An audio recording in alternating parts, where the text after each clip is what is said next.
All right, peace, family. Thank you guys for joining us for another episode of Black Families Rising, where we bring the Black family to the forefront. Today, we are doing our segment on community heroes, and we have a very special brother here with us today, Mr. Christopher. My wife knows him personally, so very glad to have you here with us today, brother. All right, I'm honored to be here, honestly. That's what's up. Thank you so much for joining us. So let's get into it. So tell us a little bit about yourself. You know, we know a little bit about you, but tell the people out there who you are and what you're about. Okay, my name is Christopher Woolwine. I'm 47 years of age. I live in Phoenix, Arizona. You know, sunshine and palm trees every day. I'm a divorced father of 4. I have my father I was raised by a magnificent man. I have to start there. He left a huge imprint on my life, and the older I've become, the more I can see the imprint he left on my life. I have my mother; she's still alive. My mom's everything. That's my heart. You know, everyone who knows me knows my mom is my heart. Like I'm going to call her as soon as I get off here. We always FaceTime. I got to FaceTime moms. You know, I got to do that. You know, I'm a coach, a youth sports coach, which is something I take a lot of pride in. I coach at a pretty high level. I've had several athletes make it to the nationals in track and field in different age groups. Also, I'm a entrepreneur for the last 21 years of my life. I have been a restaurant owner, invested in group homes. Currently, I do business consulting, small business consulting online, and I contract with companies as far as small business consulting packages. And in a nutshell, that's me. Sweet. Okay, so, and you said that you're a coach. How long have you been coaching? I've been coaching for the past, this is my 5th year. It's my 5th year being a youth coach. Mm-hmm. Okay. Yeah. Track and field and flag football is what I stick to. What? Okay. I love flag football. You ever coached the girl team? Well, no, our team is actually co-ed. It's a co-ed team, you know, because they're little. You know what I mean? So it's yeah. Actually, the MVP of our team last year was a girl.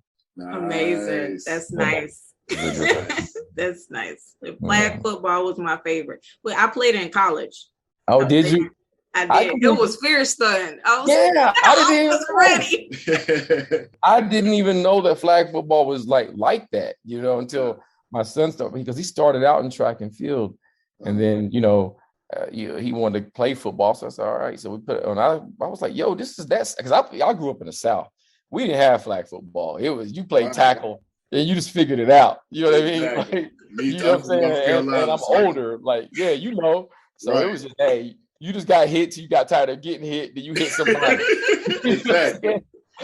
Like, but that first season, you was just practice fodder. You know, you get bounced all over the field. Right. But then I got into the flag. I was like, yo, they really be doing this. Yeah. You know what I mean? Like, that's the real deal. Like, so now I like it, man. I'm probably not even going to start my son in tackle until he's like 12 years old.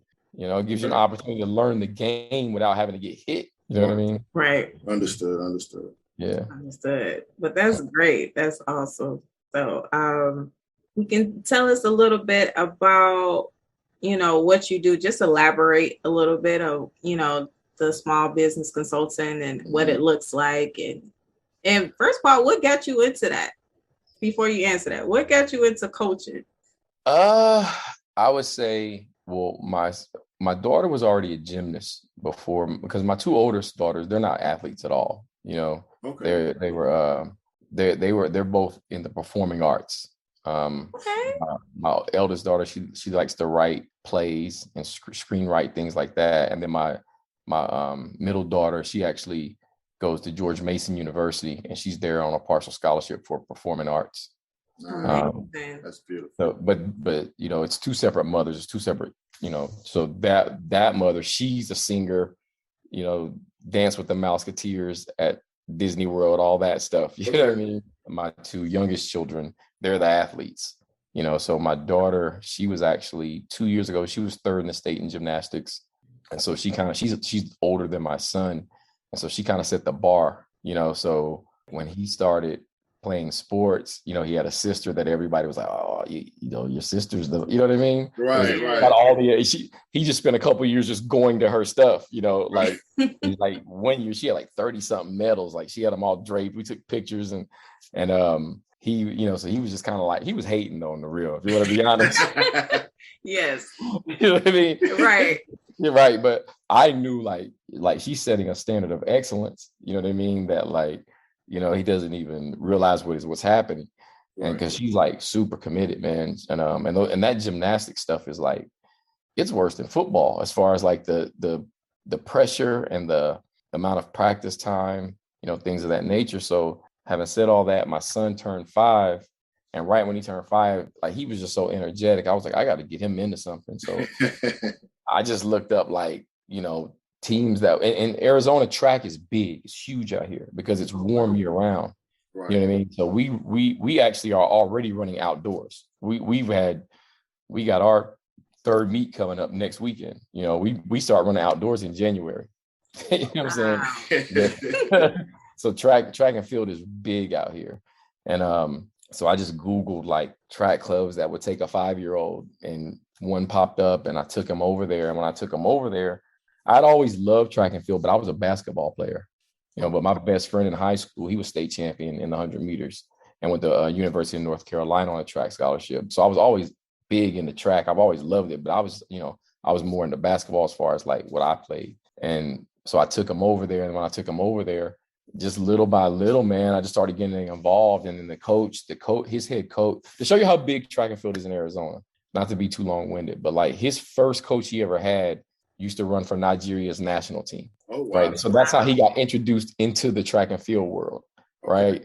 And so he's like a 60-something-year-old Nigerian man, like, and my son's mother is Ghanaian. So he just took a particular interest in my son because he's African. Right. Okay. And so he doesn't play. You know, I know baby kids. That's how he talks, you know.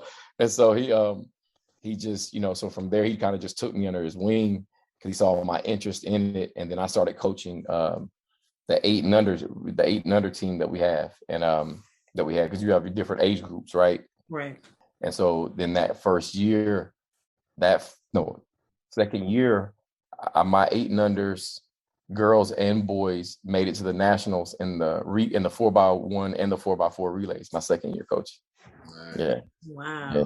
So yeah, we just kept going from there. You know. That's amazing. Yeah. I mean, you're good at it, so obviously it proves. Yeah, but now that he left the 8 and unders, I don't mess with the 8 and unders no more. Oh, I pick and choose the little ones now. Like he's 9, 10, so I got a couple little girls. I have this little Jamaican girl. She's good. I take her away from the other little kids, and I got a couple little girls that I pull out of and bring them over to the older kids and let them train with the older kids because they're exceptional kids. Oh, that's amazing. That's sweet. We appreciate that. You doing that for these kids in the community, and I know them seeing your face, it just lights up their day. Oh, they light up mine. Like, they do. Like there's one little girl every day I go to practice, she runs over and gives me a hug every single day. And it's like, it's so cute. Yeah. She's so sweet. She's such a sweet little girl. Sweet, man. The kids are amazing. And that's what we're here for. So the next question, what inspired you to have the business of small consulting for, small business consulting? Well, I have to backtrack. I started out flipping houses, right? And then I went from flipping houses to I invested. That's how I got, I was living in Charlotte. I was living in North Carolina then, and I was flipping houses. The market was going really well. A gentleman from out here that I knew, he had played college basketball with my brother. And he was like, man, I want to get some group homes started, but I need some seed money for it, right? Mm-hmm. And, and at that time I was in my late 20s, early 30s. And he was like, and so I was like, I don't even know what the group home is or whatever. So he was just calling me, and then we were talking. In fact, he's from GI actually. He was like, so I flew out. I had come to Arizona before anyway, flew back out, gave him the money to get it started, went back to North Carolina, just continued doing what I was doing. Well, the business started to grow, and I was on there as a silent partner. And so eventually just moved up to Arizona as the business, started to take off. Met my ex-wife while I was out here, had the second set of kids while I was out here. And then from there, opened a sports bar. And then when I opened the sports bar, that was going for 6 years. And then in February of 2020, I ended up selling my interest in the sports bar. I was going through a divorce, a separation, all this stuff. And sold my interest in the sports bar 1 month before COVID hit. Wow. But in the process of doing that, what happened is the sports bar I started. At first, I had a marketing team, and I didn't want to do it. I didn't want to market. I was like, I'll just run the business, And then my marketer was like, no, you need to start putting videos out yourself, And I was just like, man, I don't feel like doing videos. That's what I pay you to do, Right. And then he was like, no, I'll just do it. And so I started doing so the first video I put out, of myself at the restaurant talking, got 3,000 views on Facebook or something. I was like, dang, that's pretty good, Mm-hmm. Then I did another, got 6, then 15, then 20, then 30, and then one got 150,000 views, right?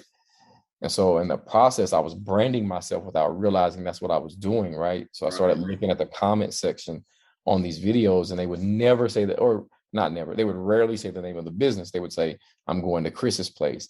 Hey, we're going to Chris's to watch the football game. Hey, we're going to Chris to watch the UFC fight, things of that nature. And so to make a long story short, when I really knew I had kind of branded myself was I was hiking one day. It's because hiking is really big in Arizona. And I was hiking, and I was at the top of a mountain. And, we have a large Mexican contingent here and Mexican American. And I was at the top of a mountain.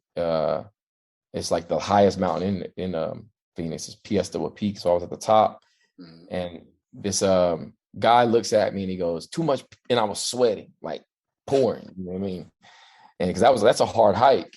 And he looked at me and he goes, in broken English, too much pizza wings. And I was like, what? What are you talking about? You know what I mean? Well, who are you, first of all? Right. And he's like, too much pizza wings, man. And he was like, I see your videos. And I was like, oh, wow, that's crazy. Wow. But then I really realized I'm branded, you know what I mean? Right. I'm branded, particularly being a, because the name of the restaurant was an Italian name, but it was a sports bar. Right. Mm-hmm. But it's a Black guy. It's me. Right. You know what I mean? So it's it's easy to connect those dots. Oh, wow, that's that guy that has the, And then another time I was walking into a lounge, and the girl at the door, she said, I know you from somewhere. And I'm like, no, you don't, Like, yes, I do. I know you from somewhere. And I was like, I don't think so. I don't know who you are. You know what I mean? And she was like, you're the pizza guy. You're the guy that has that sports bar. And I was like, hey, this really works. Right. This stuff really, really works, But yeah, so make a long story short, there was a local high-level influencer. She has millions of viewers. Millions of followers. And she saw one of the videos, and she contacted me, she slid in my DMs. She said, hey, you don't have a tenth of the followers I have, but you're monetizing it to this high degree. I got 1.5 million followers. So if you could take my 1.5 million followers and do what you're doing with your 6,000, we could, this could really blow up. And at that time, like I said, I wanted to separate from the business. It was my ex and I, we had started the business together. We weren't together anymore. So it was super awkward. Right. You know what I mean? And so, but I was like, I don't want to work for anybody. She was like, well, you can contract, just contract with my company. You're not working for me. And so make a long story short, I jumped over there, got involved with that company. That company started to grow, and then from there, I started contracting with a gentleman out in Atlanta. And then I contracted with Dr. Avis Jones, the Weaver, how I met Jasmine. Yep. Yeah. Sweet. Amazing, Dr. Avis. Oh yeah, Dr. Avis is the real deal. She's the real deal. And I'm not just saying, I'm not her employee. I contract with her. So I don't have you know what I mean? But I can tell you the truth. Like, I left the other company to come work with Dr. Avis because I believe in what she's doing that much. Dr. Avis is the real deal, man. And I'm not just saying that. What you see is what you get. The way she is on camera is the same way she is, face to face, like she's that. She's really that. That's what's up. Shout out to Dr. Avis. Yes. Yeah. Mm-hmm. Yes. Black Families Rising will return right after this commercial break.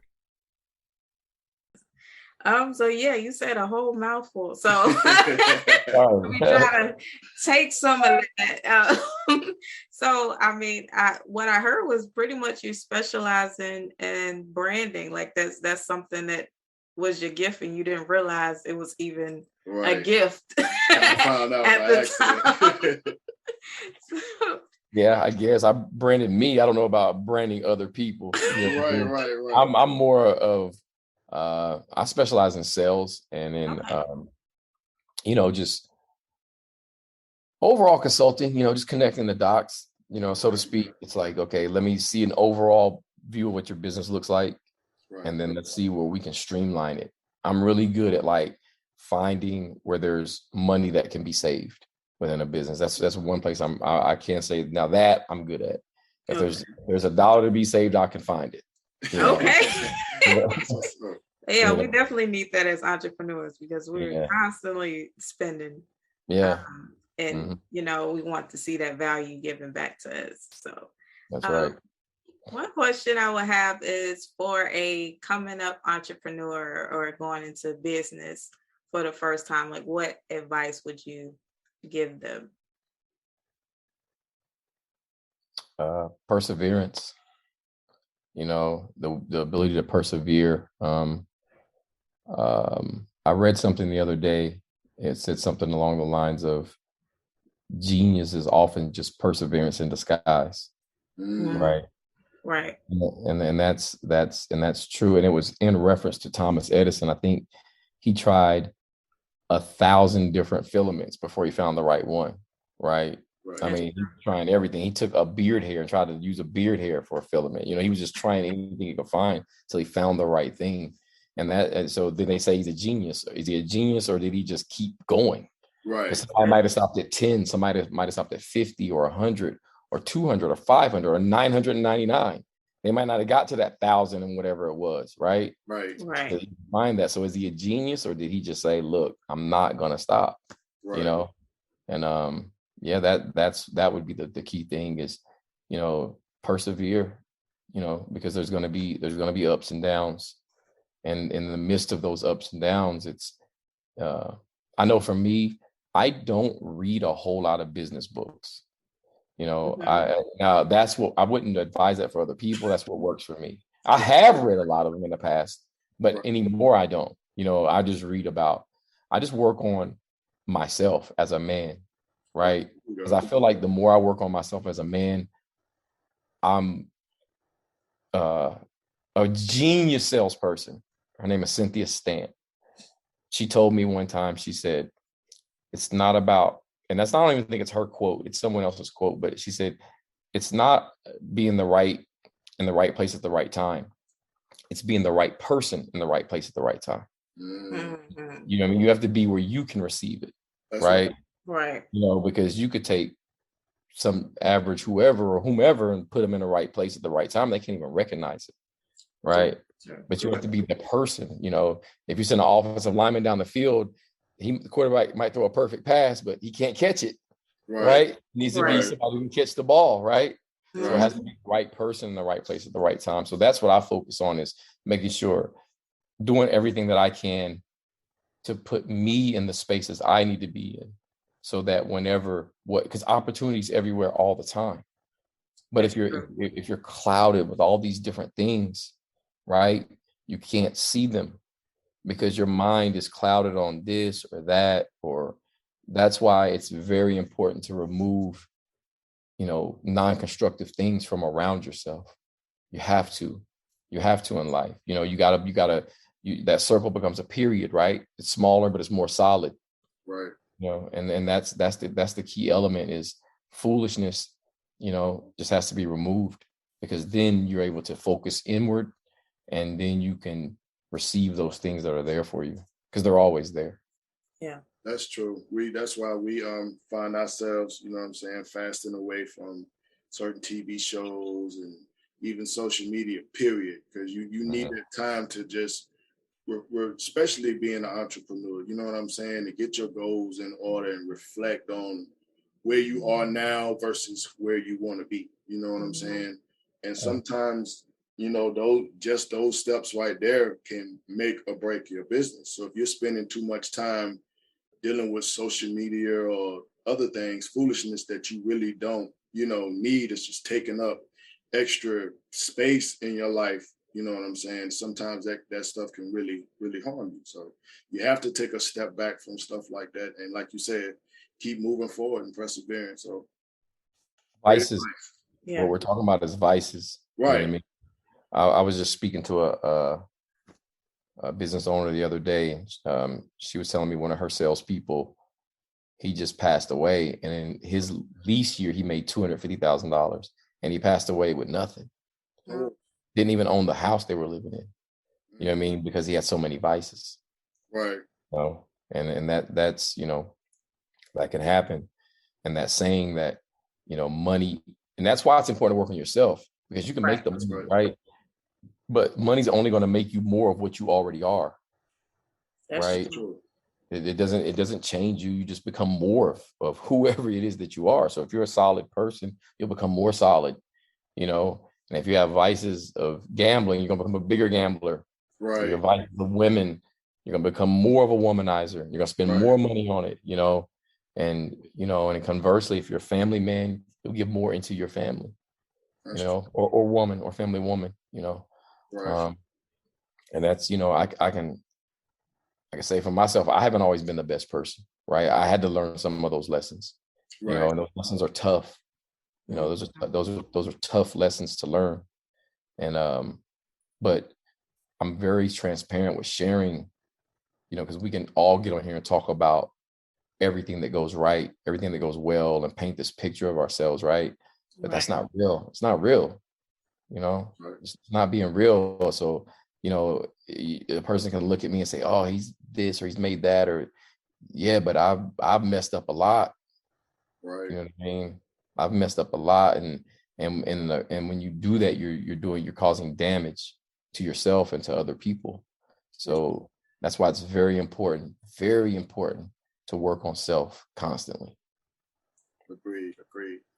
With that being said, and talking about working on self, that means you're working towards some goals. So for you personally, with your businesses and the coaching, what are your goals moving forward?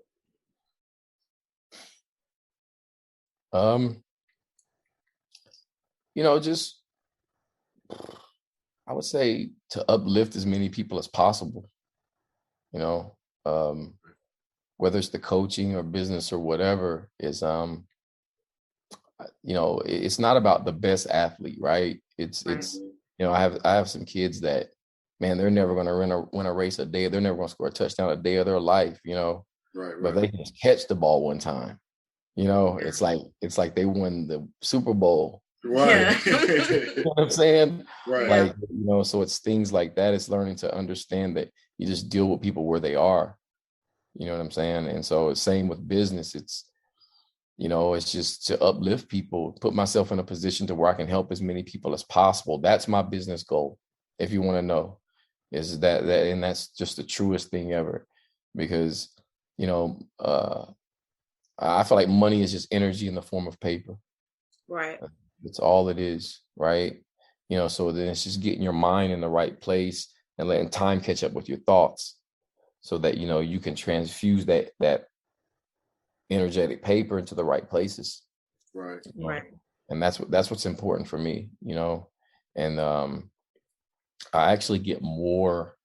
I do private training now, a lot more private training than I used to. Okay. Because I like both, but I like the private because you're getting the kids that really, really want it. You know, that you're getting those kids and you're able to, you can just be more direct with them and more, and they all have different goals. Some aren't, they're not going to the nationals and anything. They're not doing anything like that, but it's just having that one-on-one time with them. And it's mental. Yeah. I tell them all the time. I tell them, I'm just constantly feeding into them. You have to start thinking of yourself in this way everywhere you go in life. This is not an athletics thing. Think of yourself in this way. Think of yourself as a leader. Think of yourself. I tell them, when you're running your warm-up laps, be in the front. Mm-hmm. Don't run with your friends. If they want to run with you, make them come to where you are. Lead them. Right. Lead them. Don't just be in the back of the pack milling around. I say, trust me, once you start running towards the front, your friends will follow you. Yeah. And you're taking them to a higher place. And that starts at warm-ups. That starts there. You start your day like that. It's just like work. It's like anything else. You started out hitting the ground going, right. And then you start and you get yourself used to working in a certain way all the time. You set a standard, you set a pace, and then after a while it starts to feed into your mind. It feeds into your mind. I'm in the front. I'm used to being in the front. And so you'll just start to behave that way. Right. And so that's what I try to get into the kids' heads, is that, start to think of yourself in a higher space, and again, time will catch up with your thoughts over time, because then all of a sudden, a lot of those same kids that I coach, they're also A students, they're leaders in their classroom. They're just more within, even in a team concept. They're the kids they're the leaders on the team, and that's what matters to me. Those are things that matter to me. And it's the same with young entrepreneurs. We have little town hall meetings at the barbershop, with a lot of the brothers, right. And we get into it over there. It gets loud sometimes. You know what I'm saying? Yeah. Right. Sometimes, and I'm not always right, I'm there to receive, as well. But we have some real talk, amongst men, not excluding women, but it's just amongst men. It's sharp sometimes. It ain't the easiest. It ain't the best language all the time. Right. You know what I mean? But there we can just strip down and just, what is it? What are we doing? And that's important. There's always little boys in there, and they hear these conversations that men are having, and I'm very aware of what I'm talking about. Like when we go in there, if they're talking about something, like it's funny when you start to get your mind and your spirit in a certain place and your energy in a certain place, the conversation will change just by you entering the room. That's right. That's true. That's right. Because they feed off of you. They feed off of your energy. Mm-hmm. Instead of it being the other way around. So yeah, that's very true. That's very true. Very true.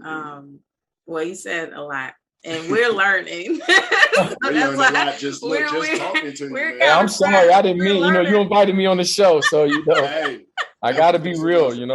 I got to be real. And we appreciate that. We do. We really do. And just, because that's what we talk about as far as legacy as well as, it doesn't just stop with us and our children. It's about how many lives we're able to touch and, how we're able to pass down what we learned for, generation to generation of, as many people, because if we just hold it in, what good is that for anybody? Right. So just going to the grave with us. We're not helping anyone. The money can't go with you. Your knowledge can't really go with you. So, it's just beneficial to, help each other. And that's what we teach. And people that we're surrounded around is all about each one teach one. And so, that's the basis of us. So it's great to hear that you're out there doing the same and crafting these young minds and and helping them see more of themselves, because that's really, really needed in our communities, as well as having the father meetings, or the dad or the men meetings. And that's really that's needed, huge, because we don't see a lot of that. We don't see a lot of that, and it's very much needed, as well as the women. The women need to meet too. Probably more. We do. We need help. I'm not, I'm real too. We need help. I'm not perfect, and neither is any other woman out there. So, we do need to all come together and help each other. Men and women, eventually together as well. So. Yeah, I can tell you, y'all being on both sides of the fence, married and single, y'all on the better side of the fence. I know marriage is hard sometimes, but I'm gonna tell you that side of the fence is better than this side of the fence. Like, man, like I'm telling you, it's just better. You know what I mean? It's better for you. It's more stable because, man, these women in the world nowadays, man, it's a different world. Man, man, when I got back in the world from the marriage life to divorce life, I was like, man, is this the world I left? Like, what's going on? It's a different. These women nowadays, it's a whole different world out here, man. Oh yeah, it is. It is. When you talking about going out on a date, they're like, okay, well, I got cash out. Wait, I said date. What is this? Not a transaction. Yeah, like what's going on right now? Where did Cash App come into play? Like, I'm not on any of those dating apps or anything like that because I just can't. To me, that clouds your mind. Yeah, I mean, right. Because it gives this illusion of there's unlimited options, right? Right. Then all of a sudden you don't even appreciate what's right in front of you. Exactly. It's like I got 2,000 friends over here. You know what I mean? Like, right. You know what I'm saying? Like it's unlimited options, Right. And it's like I don't even know how to deal with all that. So I don't even get on all that stuff, like and it's just like it's man, it's a lot, man. And I'm telling you, the older you get, ain't nothing out here in these streets but tragedy. You hear me? There you go. There you go. It's tragedy out here, man. You feel like, golly. You meet somebody at face value, then after about a few conversations, like, oh man, it's about to be a whole problem right here. Right. You know what I mean? Like, man, so yeah, y'all on the better side of the fence, man. Like, thank you. Well, I believe in love, and I believe you'll find that person. Like we talked about, it's about the mindset, and energy attracts, and that person gonna come along, and you don't have to go through all of the extraness that's out there. Yeah, I just don't chase it. I don't chase it. You know what I mean? Like, I just, because I have joint custody with my children. So like I have them literally half the time, Right. So half the time I'm a single dad, half the time, I'm not. And so like my friends that are married, they're like, man, I bet you when you ain't got your kids, I bet you be running streets. I'd be like, no, I'll be at home. I know, right. I'll be at home doing laundry, bro. I'm domesticated. I know that's right. And at peace with your laundry. Yeah, man. I'll be at home. The most might catch me, I might crack me a bottle of wine or something. You know what I'm saying? There you go. I'm Netflix and chill, literally. Literally. Netflix and wine and chill. You know what I mean? I don't even like company. You know what I mean? Oh man. I'd be like, I'm good. Yeah, I'll go see you if I want to see you. Other than that. Right. And and I live on the outskirts of the city, you know what I'm saying? Out, and people be like, you live far? I'm like, no, you live far. Yep. I live where I want to live. Right. I know that's right. I purposely moved away from all the action. I live away from the action. You know what I mean? Like, I don't want to be around all that stuff, man. I'm good. Gotta have your peace, man. Yeah, man. Yeah. Well, with that being said, we had a great conversation with you, man. Like we said, we learned a lot from you, man. So I know if we learned a lot from these few minutes, I know the kids are learning a lot, and the other people that you deal with businesses, they're definitely learning a lot. So we commend you for what you do in the community, man, and we appreciate it so very, very much. So where can people find you? For the people out there that's listening, where can they find you? My name is Christopher Woolwine. It's WOOLWINE. You can find me on Facebook at Christopher Woolwine. On Instagram, it's at Chris Lifeview. You can find me there. I can tell you, Facebook's a lot more business. Instagram's my playground. So you might see two different people. You go from one to the other. Not too much, but it ain't quite the same person at one. Right. Hey, ain't nothing wrong with that, brother. Yeah, I'm a Gemini, so you gotta let me have that, right? Hey, me too. Oh yeah, what's your birthday? June the 7th. Oh, okay. My brother's birthday is June the 6th. Actually, I'm May 27th. Okay. Oh, wow. We have 2 daughters in May. Oh yeah, what are they? May 11th and May 18th. You know what? It's funny because I'm May 27th, and then my uncle's is May 29th, and then my nephew's is May 24th. I'm like right in the middle of both of them. You know what I mean? That's crazy. Yeah. Her brother's birthday. So here's the thing. My mother, God rest her soul, she's passed now almost 13 years. Her birthday is May the 11th. Mm-hmm. Her baby brother, one of her baby brother's birthday is May the 11th. And our 2-year-old's birthday is May the 11th. Oh man. That 511, you better, if it was my grandmother, she said, you better play that number. Well, you better play them numbers. My grandmother was the most Christian gambling person I ever met in my life. I was talking about gambling all the time, grandmama. You know what I mean? Matter of fact, she was from the Chi. My grandmama was from the Chi. Yeah, amazing. Yeah. You know, another thing about her, talking about birthdays, I just thought what year are we in? It's 2022, right? My daughter, I gotta think how old my kids are and stuff. Let me see. Daughter be 11 this year, so 2011. Yeah. So my grandmother passed away in October of 2010. Right, 2010. Yeah, 2010.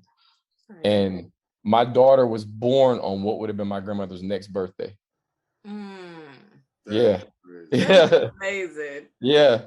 What would have been her next birthday, my daughter was born on that day. Did she act like her a little bit? No, she looks like her and my mama though. Oh. That's like crazy. My mama. Yeah. Because even in our family, my one of my sisters, my father died. It's been I think maybe 9 years ago now. And it's weird because my mother's birthday and our daughter and stuff birthday May the 11th. My other daughter's May the 18th. Mm-hmm. And then my father passed May 29th. Now, 2 weeks prior to him passing, my one of my baby sisters just had her twins. And then on the other side, like you were saying with your daughter, my great grandmother was buried on June the 7th, and I was born on June the 7th. Yeah. That's crazy, man. Man. Yeah, that stuff, man, that's just that connection, right? That's just that connection with your ancestors, right? Right. Yes. It's just reminders, it's reminders that, in a small way, we're all connected, That's and right. The closer the person is to you, the more connected you are, and that stuff's beautiful. I'm a huge believer in love and family, all those things. Like I'm big on that. Like the rest of this stuff in the world don't mean nothing. Mm-hmm. You got that right. That's true. The same way. It don't mean nothing, man. Like love, having someone, love of all types, whether it's, romantic love, agape love, love for your children or loved ones or whatever, like that's everything to me. That is everything to me. So like I told Jasmine, before, like, listen, man, like she and I had like a really deep conversation. Yeah. Tears were shed. You know what I mean? It was, man, I'm a big believer and big fan of what you guys are doing. And, the standard you're setting, my brother, I'm saying, you did better than me. I can say that, you know what I mean? I wasn't able to hold on. You know what I mean? Like I was the cause of the demise of my family. I'm willing to say that. Right. So when I see other brothers that do it right, like I admire and I give nothing but respect and credit to, because, you were man enough to do something I wasn't man enough to do, and that's, and not to get too deep, but that's just real. I'm just being real with you. Right. So I look at you with admiration is what I'm saying. I appreciate it, man. And like you said before, I'm not perfect. I had to get to this point. You know what I'm saying? Because I do have my older kids, and I went through some stuff with their mothers. But I gotta say that, the universe has a way of putting you where you need to be. And I mean, come on, this is what happened. You know what I'm saying? You hit the gold mine. You got a gold mine. I know you already know. God bless. Yeah, man. You did, man. Like, you know what I'm saying? Jasmine, from the little I know of Jasmine, like she's a great woman, man. Like she really is. I'm not, I ain't hitting on your wife, bro. Nothing like that. You know what I'm saying? It's all good, You know what I'm saying? You know? Like, but yeah, like she's a phenomenal woman, man. Like every interaction I've had with Jasmine has always been, the energy has been just fantastic, man. And like, you know, again, man, I admire what both of you stand for. And we thank you. Thank you so much. And we admire you too, brother. Very, very much. Yes, for what you do. I mean, I know it's not easy being, you know, single father and out here working your businesses and, you know, and taking care of you. It's, you know, it's not easy. It's not easy at all. Especially with me, I did the same. So, and we didn't get it right the first time either. So just to those that's listening, you know, you still have an opportunity to find love and live your best life. Even if you made mistakes, because, you know, this is our second marriage. So we're both divorced. So we get it and we understand. So once again, we do thank you for spending this time with us and talking with us and dropping as many gems as you did. As you dropped a lot. A lot. You need to add guru to I don't know about that. You need to add that. Right. I definitely don't know about that. I said guru. Right. Well, I didn't spend time with you guys. We spent time together, right? Yes. It's a communion. It's always a communion, you know. And that's, you know, if you approach things in that way, then it's a giving and receiving, and that's what every conversation or every interaction should be. True. That's very true. So, you want to close this out? Yeah, with all of that, we thank you again, and we thank you guys for listening to us, checking us out again here at Black Families Rising. So you can find us. We're on iHeartRadio now, which we're very excited about. Yep. And you can also find us on iTunes, Apple Podcast, Google Podcast, Spotify. You can check out our Facebook page. We're on Instagram, TikTok, LinkedIn, fan base. Man, we're everywhere. So, you know, check us out. We thank you guys for listening. Also, we have a Patreon account. So you can tell them more about that stuff. So the Patreon page is pretty much where you pledge a small donation in order to help us continue doing what we do in the community and continue to keep our podcast going. And so without further ado, we thank you all again and keep driving. Keep rising.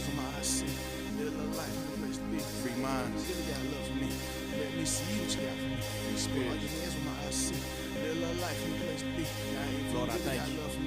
Let me see what you got for me. Check game. Your hands on my eyes, see. Let's get love life in the place to be. Let's get no matter where it's going. Live love life. Stack that paper. Be faithful to your wife. And if you lock down, Machiavelli, hold your head. If you lock down, Machiavelli, hold your head. The Don Illuminati.